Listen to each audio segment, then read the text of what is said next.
Good morning everyone. আজকে থেকে start হয়ে গিয়েছে আমার ব্লগটা শেয়ার করা, কারণ কয়েকদিন তোমাদের সাথে আমি কোনো ভিডিও আপলোড করতে পেরেছিলাম না, কারণ অনেক কাম ছিল তো তাই। আচ্ছা চলো, আজকের ভিডিওটা হচ্ছে বুধবার। সেই দিনে বার ছিল বুধবারে নাকি জল আসবে, তাই দেখো অনেক ঘুম থেকে উঠে অনেক কাম কাজ সেরে নিয়েছিলাম আমি আর দেবী মিলে। যেহেতু আজকে আসবে বর্দি, তাই অনেক কাম কাজ আমি আর দেবী মিলেই করে নিয়েছিলাম। প্রত্যেকে আর কিন্তু বর্দি তাড়াতাড়ি এসে পূজার সময়, আর আজকে মানে এইবার আমি যেহেতু আমি আমার বাসাতে এসে গেছি আর এখন ব্লগটা শেয়ার করব, কারণ ভিডিও অনেকই ছিল, আপলোড করার টাইম পাইনি তো, তাই ভাবলাম বাসাতে যখন যাব আস্তে আস্তে স্থির সব চলো বলি আবার কী কী করেছিলাম। দেখো সকালে ঘুম থেকে উঠেছিলাম তো অনেকই ভোরবেলা উঠেছিলাম, ওর ভোরবেলা উঠে দেবী আর আমি অনেক কাম করেছি মিলে। আর এসে দেখুন যে মা ঠাকুর দিয়েছেন, এই যে দেখতে পাচ্ছ ঠাকুর দেওয়া কমপ্লিট মা দিয়েছেন। আর তারপর মা ভাবলাম একটু চা বসাবো মার জন্য, এদিকে দেবী রান্না করছে। আমার শাশুড়ি মা এসেছেন তো, তাই মানে একটু দেখা রাখার জন্য এসেছেন আর কি। আগে চলে যাই হোক, তার জন্য মা বলছেন একটু চা বসানোর জন্য। আমি এখন টায়ার্ড হয়ে গিয়েছি, তারপরে কিন্তু চাটা বসে মাকে আর শাশুড়িমাকে দিয়েছিলাম। কিন্তু এইদিকে দেবী বড়া করে রান্না করেছিল, সয়াবিনের বড়া।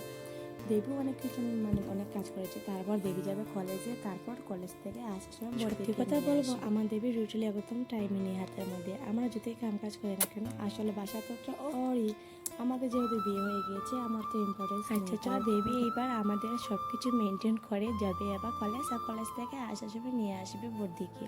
বর্দি যেহেতু অনেক বেলাও আমাকে ফোন করে বলেছে দেবী কখন বের হবে। আমি বলেছিলাম যে একটু পরেই বের হয়ে যাবে, তুই কারণ এখন যেহেতু বাচ্চা সকাল 9:30, এর মধ্যে কিন্তু অনেক কাম কাজ করে নিয়েছি আমি আর দেবী মিলে। আর এদিকে দেবী অনেক কাজ করে, এখন দেখো এই রুমটা পরিষ্কার করছে। এই রুমটা হচ্ছে আমার আর মা আর বাবার রুম আর কি। আচ্ছা চলো, এই দেখো দেবী চলেছিল কলেজ, আর কলেজ থেকে আসার সময় বর্দিকে নিয়ে এসে দিয়েছে। আমি যদি ভিডিও করি না কেন, বর্দিকে ভিডিওটা যদি অ্যাড না করি আমার ভিডিওটা আমি কিছু পূর্ণ হয়েছে না।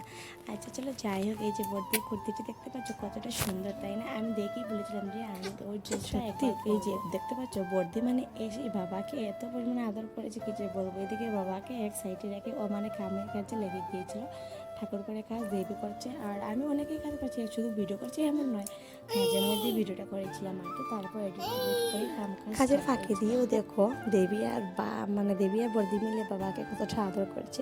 আসলে বর্দি মানে অনেকে কাজ করে সুন্দর, তাই দেখো বাবাকে নিয়ে ওরা মানে খেলাধুলা করছে কাজের ফাঁকি দিয়ে। আমি যদি কাম কাজ করি না কেন, বাবাকে দেখে আমি সব কিছু ভুলে যাই, একদম শান্ত হয়ে যাই। সেম তদ্রুপ ওরা মানে বাবাকে দেখলে সব কিছু ভুলে যায়, দরবার করবো সব কিছু ভুলে যায়।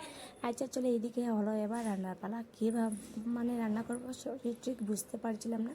তারপর মাকে দোকান থেকে একটি পনির এনে দিলাম, ভাবলাম আরও 3টি ভিডিও আছে সেটাও আপলোড করে দেবো, একটি করে সবটি আমি আপলোড করে ফেলবো। আচ্ছা চলো, এবার চলো রান্না বান্না কমপ্লিট। এখানে রান্না করছি কচুর বড়া, পনির, আর করছি কাঁচকলা বড়া আর কি। আচ্ছা চলো, আজকে অনেক ভীষণ কাজ হয়েছে, কালকে আবার স্টার্ট